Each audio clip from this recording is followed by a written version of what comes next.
On Christmas morning, I overheard my wife talking to her sister in the upstairs guest room. He's so pathetic, I often fake smile for him, she said. Every gift I give him is bought with his own credit card. She actually said that. Call me a train dog. They both burst out laughing while I was sitting downstairs by myself. I just kept a straight face and waited until everyone had left. 2 weeks later, I got a text from her sister. She's screaming, please answer her. Hey Reddit, I'm a 31-year-old guy, and I was married to Mia, who's 29. I say was because what went down this Christmas completely blew my world apart. It all started about 3 weeks ago. December had been uneventful. Honestly, we were doing the usual holiday routine, decorating the house, putting up the tree, picking out gifts for family. Sure, things between us had felt a little cold lately. Mia had been spending extra time with her sister, Lisa. I didn't think much of it. Sisters are close, right? Meanwhile, I'd been carefully planning Mia's Christmas gifts for weeks. Had to work around a tight budget, but I still managed to save enough to get her some pretty thoughtful stuff. Some jewelry, those wireless earbuds she kept dropping hints about, and this fancy skincare set from that Korean brand she's always raving about on Instagram. I was genuinely excited to see her reaction. God, what a fool I was. So Christmas morning comes around. Her whole family was staying with us. Parents downstairs, Lisa upstairs. It was still early, around 7 a.m. Everyone was asleep except me. I was in the kitchen making coffee, thinking we'd all have breakfast before unwrapping gifts. That's when I heard it. Mia and Lisa were chatting in the upstairs guest room. I started walking up to ask if they wanted coffee, but then I heard my name followed by laughter. I froze right there on the steps. The door was cracked just enough for their voices to carry. Theo is so pathetic, Mia was saying. You should see how excited he gets every Christmas. He acts like buying me gifts earns him a gold star or something. Lisa cracked up. Then Mia kept going. Best part? Every single gift I get him comes from his own credit card. He doesn't even check the statements, she added. He's like a trained puppy, just happy with whatever scraps I toss his way. I stood there, stunned, just trying to process what I was hearing. It was like getting punched in the gut. They went on, but my brain kind of shut down. I vaguely remember something about her faking reactions to gifts, how she's been doing it for years and finds it hilarious that I never catch on. Then Lisa asked her why she even stays with me. And Mia? She didn't even hesitate. His job has great benefits. He pays all the bills. Plus, she laughed, he's easy to control. Who else would put up with me like this? I went back downstairs without making a sound. My hands were shaking so badly, I nearly dropped my coffee. I had to sit down and breathe, just sit there and try not to fall apart. About an hour later, everyone was downstairs, ready to open presents. I sat there watching Mia like she was a complete stranger. She opened each gift I got her with those big fake smiles and those overly dramatic, oh my God, babe, reactions, except now I could see how rehearsed it all was. How had I never caught it before? Then I opened her gifts to me, a watch, some high-end headphones, and a collector's edition of this video game I'd casually mentioned once. I smiled. I thanked her, all while knowing damn well I'd paid for every bit of it. Her parents were completely in the dark.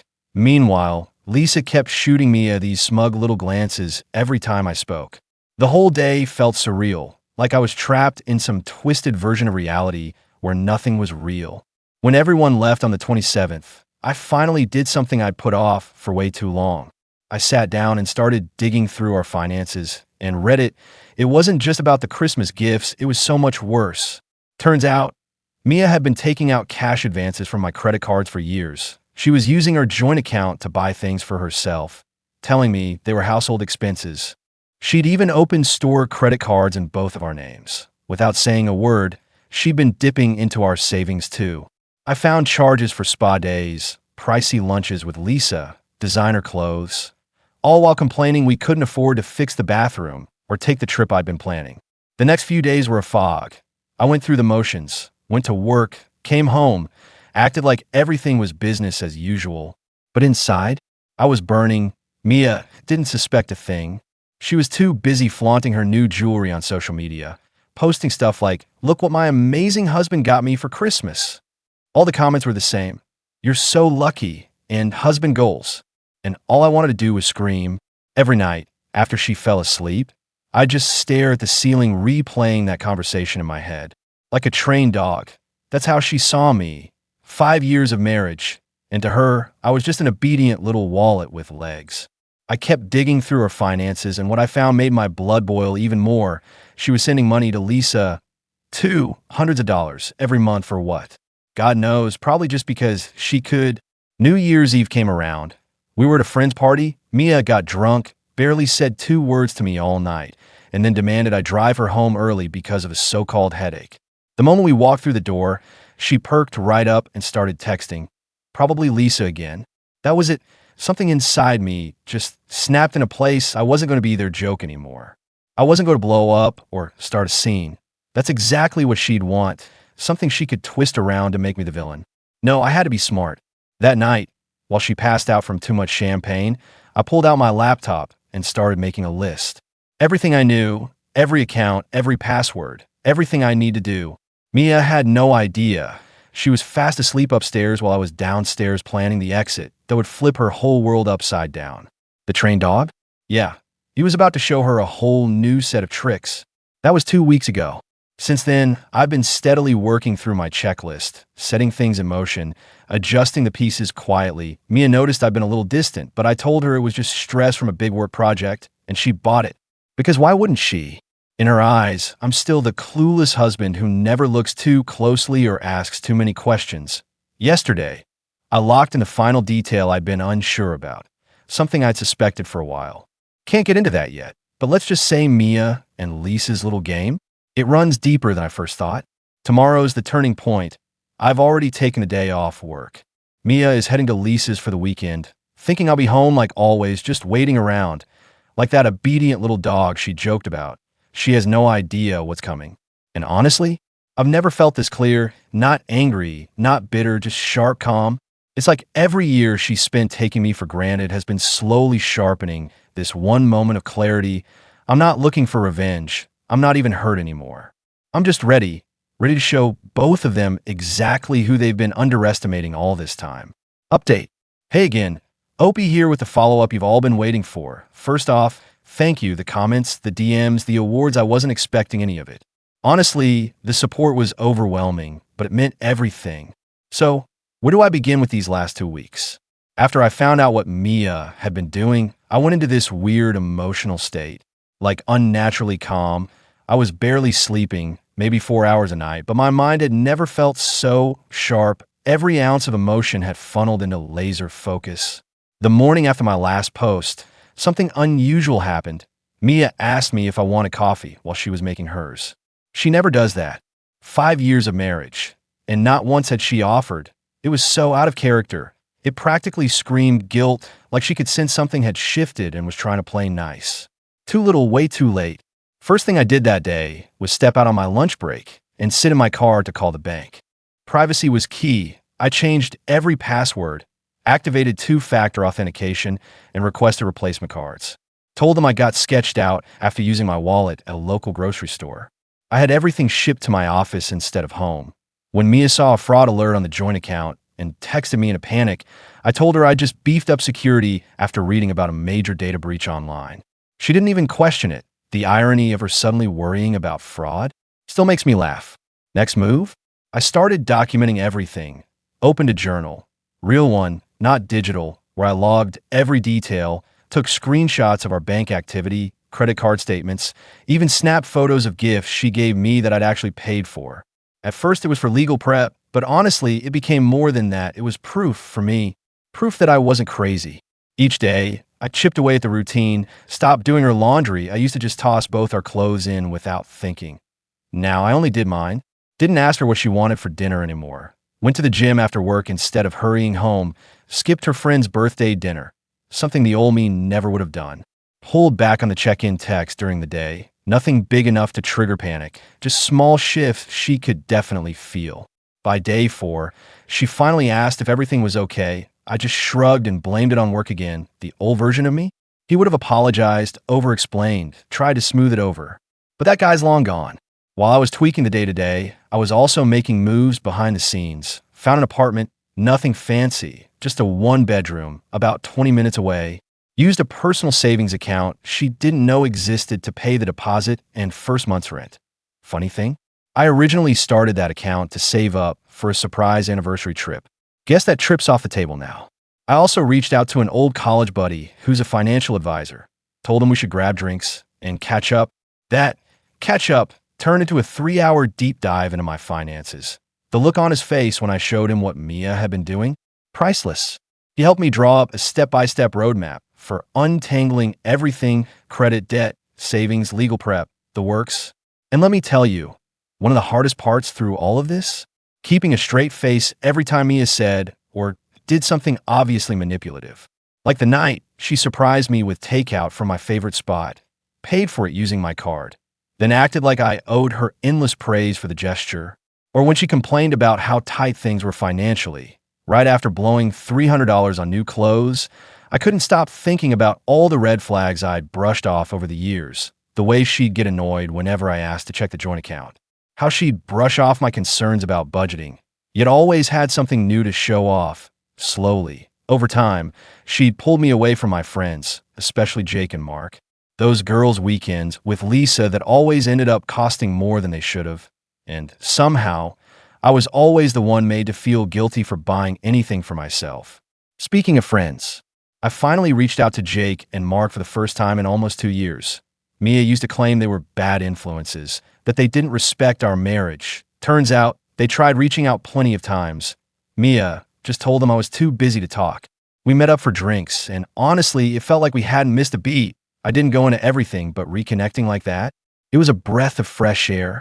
Around day 8, I noticed Mia glued to her phone more than usual, texting like crazy. That night, I pretended to fall asleep on the couch, but kept one eye open. Sure enough, she quietly slipped into the bathroom with her phone in hand.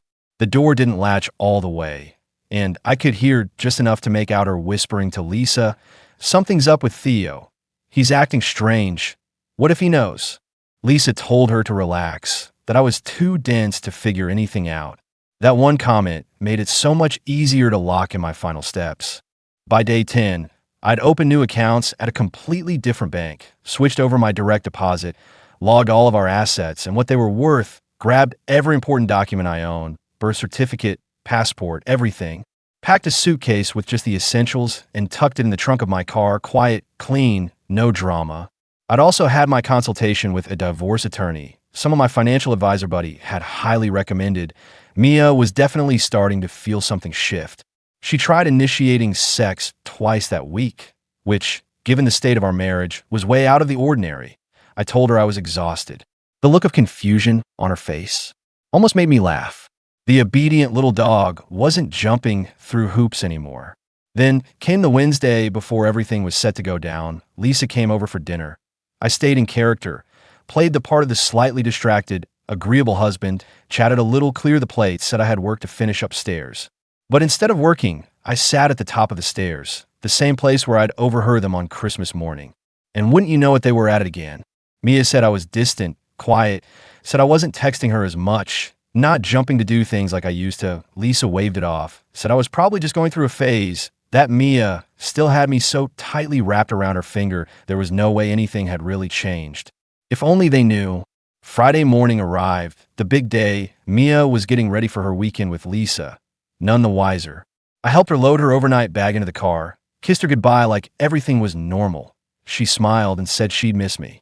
I smiled right back. I'll miss you too. As soon as her car turned the corner, I went straight into action, called the moving company I'd already arranged days earlier. They showed up within 30 minutes. We moved fast. 3 hours later, all my furniture, the stuff I'd brought into the marriage, was packed up and in the truck. My electronics, clothes, personal belongings, anything I could clearly prove I'd paid for. Even took half the kitchenware, fairly split. I didn't touch her clothes, her desk, the vanity, the bookshelf, left anything that was clearly hers or that we'd purchased together, and I couldn't claim solo.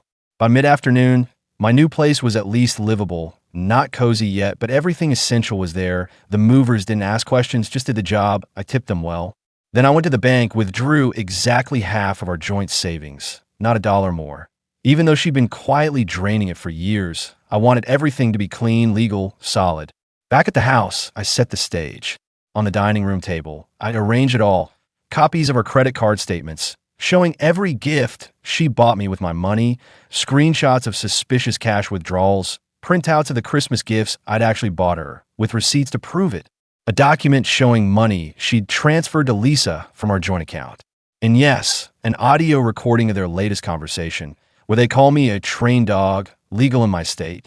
On top of that mountain of evidence, I placed the divorce papers my lawyer had drawn up, then my wedding ring, then my house key. Before leaving, I blocked her number on my phone, but not before sending one final message. The trained dog learned some new tricks. Enjoy your weekend with Lisa. I didn't block other numbers. Figured she might try using friends' phones. And I wanted to be reachable in case of an emergency. I'm not a monster. Then I drove to my new apartment, ordered a pizza, cracked open a beer, sat down and waited. Around 8 p.m., my phone lit up. Mia must have come home early. Message after message. Dozens. She was clearly using other people's phones now that she realized I'd blocked hers. Voicemails, emails, DMs on social media. I didn't reply to a single message. Just sat there, letting that weight I'd carried for years finally lift with every buzz I ignored. For the first time in forever, I could actually breathe, like fully breathe, not the shallow autopilot kind, but a deep, real inhale. Then this morning, around 10, it happened. A message from Lisa. She's screaming, "Please answer her." I actually smiled, took a screenshot, then went right back to putting together my new desk. To be continued? No. Final update. All right, Reddit, this is it. The end of the line. It's been a ride these past few weeks, and since so many of you followed along, I figured you deserve the rest. Thanks for sticking with me. So yeah, that text from Lisa. She's screaming, "Please answer her." I stared at it for a good 10 minutes. Half of me felt this messed up satisfaction. The other half felt like it had finally run out of fuel, like my body just realized, all right, we haven't slept properly in days. But I didn't reply right away. I finished the desk, cursed those damn IKEA hex wrenches under my breath, made a cup of coffee, then hopped in the shower. The whole time, my phone wouldn't stop buzzing. Lisa again. This isn't funny anymore. Theo. She's having a breakdown. Just tell me where you took everything. She called your job, and they said you're on vacation. That one actually made me laugh. Loud? Yeah, I planned for that too. Had 5 vacation days saved up that Mia didn't know existed. No way was I sitting at my desk while this circus unfolded. By noon, I finally gave Lisa a reply, just one message. You both laughed at me on Christmas morning, call me a trained dog. How's it feel to be on the other side? Her response came fast. It was just girl talk, you're taking it out of context. Mia really loves you. And in the same breath, you're an asshole for abandoning your wife. The mental gymnastics were Olympic level. I blocked her number 2. That evening, things started spilling over into my email, social media. Hell, even LinkedIn. Mia had gone full meltdown mode. She posted this vague status about how her husband had vanished and taken everything. No mention of the why, of course. The comments rolled in. OMG, are you okay? He did what? What a monster. Meanwhile, my guys, Jake and Mark, were texting me support. Apparently, Mia had reached out to them, demanding to know where I was. Not that they knew, and even if they had, they wouldn't have told her, not after what she pulled. That night was strange. First night alone in a new place.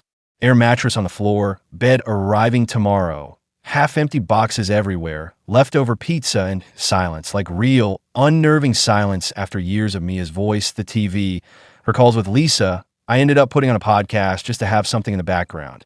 Didn't sleep well, woke up around 3 a.m. with this hollow ache in my chest. Not regret. Exactly, more like the echo of what used to be. 5 years of marriage, gone just like that. All the dreams we talked about. The future house, maybe kids, the vacations we never took. Poof, for half an hour, almost cave, almost picked up my phone to text her. Then I remembered Christmas morning, the laughing, the audio recording, the bank statements, the word trained dog. And just like that, the sadness hardened into something else, something sharper. Day 2 post-escape. The calls ramped up. Now her parents were messaging. Her dad's message was surprisingly calm. Said he didn't know what happened, but hoped we could talk. Her mom's not so calm. She let loose a novel of insults. I didn't respond to either. Not worth the energy. Then the mutual friends started trickling in. Most had clearly been fed Mia's version of the story. A few asked if I was okay. Some were nosy. I kept it simple. There are 2 sides to every story. I'll share mine when I'm ready. Meanwhile, I focused on the basics, set up my gaming PC, got groceries delivered. I wasn't about to run into Mia at our old store, started scouting gyms nearby. Just normal things, mundane, but weirdly freeing. Day 3, I finally checked my email inbox properly. One message stood out. Timestamped 3:42 a.m. from Mia. I know I messed up. Whatever you heard or think you heard, we can work through this. Please just talk to me. The house feels empty without you. I didn't mean it. Lisa was pressuring me to act detached. You know how she is. Please come home. We can fix this. Straight textbook Darvo. Deny, attack, reverse victim, and offender. Suddenly, it was Lisa's fault. Suddenly, I only thought I heard what I heard. The sheer audacity of it made me laugh out loud. I forwarded it to my lawyer. No response to Mia. Then, sometime that afternoon, my phone rang. Unknown number again. Against my better judgment, I answered. It was Lisa, calling from a friend's phone. Voice way more subdued than usual. She told me Mia had been crashing at her place since finding the house empty. Said she wasn't eating, barely sleeping, called in sick to work. Then she hit me with a real bomb. Mia had already maxed out her personal credit cards. Once Mia lost access to both my income and our joint accounts, it didn't take long for her financial situation to unravel. She was apparently struggling, but honestly, not my problem. I told Lisa that directly, then added that maybe, just maybe, Mia should have thought about standing on her own 2 feet before treating me like a personal cash machine for 5 straight years. That hit Lisa hard. She actually started crying, said she was sorry for everything, admitted she never imagined it would go this far. For a second, I felt a flicker of pity, but only a second, because the moment I remembered her laughing along when Mia called me a train dog, that sympathy vanished. I told her one last thing before ending the call. Let Mia know my lawyer will be reaching out next week. That's the only message she's getting from me. Week 1 rolled into week 2, and I was settling into my new place. Put up some art, bought a few plants, always wanted houseplants, but Mia used to say they were too messy. The divorce process was rolling, not as fast as the movies show, but way quicker than I expected. Mia shifted tactics from screaming voicemails to desperate pleas. I got flowers delivered to my job. Still no clue how she even found out I was back in town. Then came a handwritten letter in my mailbox. It was crossing into stalker territory. She even sent me a sad breakup playlist on Spotify. That account got blocked instantly. Through all of it, I stayed silent, let the legal team do the talking. The financial hit her hard. I heard from a mutual friend that she couldn't keep up with the mortgage, so she took in a roommate. And guess who it was? Lisa. The irony of that arrangement was just too perfect. 3 weeks after I walked out, we had our first and only in-person meeting with lawyers present. Seeing Mia for the first time since everything went down was a lot. She looked smaller somehow, worn out, hair thrown back in a way that looked like she hadn't even tried. Nothing like the always composed version of her I used to know. The second her eyes landed on me, she broke down in tears, tried to come closer, but her lawyer stopped her. Mine went straight into business. Our terms were simple: sell the house and split the money. Even though I'd paid the majority of the down payment, we'd already divided most of the assets. Everything I took was documented. No alimony. We both had jobs throughout the marriage. Clean slate, zero contact, but her lawyer came back with a list of ridiculous demands. She wanted to keep the house, wanted me to pay off her credit card debt, and alimony too. My lawyer slid a folder across the table. Inside were the credit card statements, audio recordings, full documentation of her financial manipulation. The way Mia's face dropped when she realized I had evidence, I'll never forget it. Even her lawyer's demeanor shifted. They asked to step out for a private talk. When they returned, those demands were trimmed down fast. We didn't finalize everything that day, but the message was clear. This wasn't going to end with Mia walking away on her terms. This was about consequences now. As I walked to my car, she followed me into the parking lot. Her lawyer was already gone. She grabbed my arm, tears running down her face, mascara smeared, begging. Said she'd change, said she'd start therapy, said she'd cut Lisa out completely if I asked. For a moment, a memory hit me. The version of Mia I used to love, the one who laughed at my terrible puns, who brought me soup when I had the flu, who looked radiant on our wedding day. Then I heard her voice again. Christmas morning, he's like a trained dog. I gently took her hand off my arm and looked her in the eyes. I deserve better than being someone's joke. So do you. And I walked away. 3 months later, the divorce was finalized. My lawyer said that was fast for a contested case. But without kids and with the evidence we had, Mia didn't put up much of a fight. The house sold. We split the money. Final documents were signed. Just like that, 5 years of marriage boiled down to paperwork and court filings. It's been 6 months since Christmas. Winter's long gone. Now it's warm again. This apartment? It actually feels like mine now. I've reconnected with friends I hadn't seen in years. Met new ones too. Started a cooking class. Mia always told me I'd be awful at it. Turns out I'm not. And Mia? From what I've heard through people we used to know, she's still living with Lisa. Their picture-perfect sister bond didn't survive the reality of sharing bills. Lisa's boyfriend moved out the day Mia moved in. The financial pressure cracked the illusion. Lisa saw who her sister really was, someone who just takes. Some nights, I still think about all of it, not with anger, not even sadness, just this strange disbelief that I lived like that for so long. I'm learning in therapy that it wasn't weakness that kept me there. It was trust. I trusted someone who never earned it. Yesterday, I got a friend request from Mia on Instagram. I declined without hesitation. 10 minutes later, a text came in from a random number. I miss you. I'm sorry. I've changed. I didn't reply. Didn't have to. That story's over. The trained dog figured out new tricks, found peace, found a real home. And this time, the leash is off for good. And let me tell you, freedom feels damn good.